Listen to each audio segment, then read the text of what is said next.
som chu ani Khosol additional SP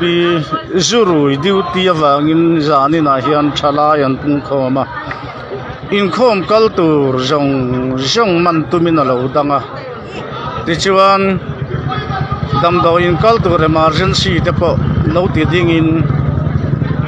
apawar chuangin alo ti ding vela tichuan in khom an on banga in khom bang te po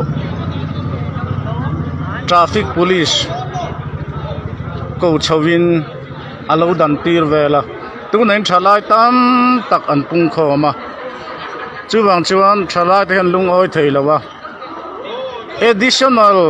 SP hi chiang takin zuar ruani ti hi mu theina oma mi puilung oi lo ti hian tlangwal lung oi lo an pung khoma ti chuan tuna hian boruak hi a so sang khop maya hei hi kan sarkar te pon sia se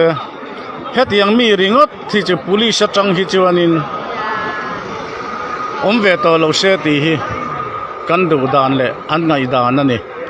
he gang mi te an duty chung hi chuanin ram hi fel don lo khwa hi fel don lo chu wang chuan hela ya hian mi pui tam takin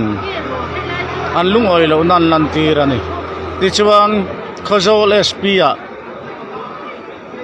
SP office thana a ruilo ham tirania ama ro chu Khosol police motor mangin ran suai chawania a in thengle turpon police in anga chuak veka chutiang chu adin mun nania chuwang chuan he thil hi lungoi tha lo hle maya hei hi chu kan thu nei tu ten arang lama an suspend hi Khosol mi puiten kan thu tlat ani buaina bul hi additional SP ani zurui chunga duty tura ko chu awang ani chu abul berani ye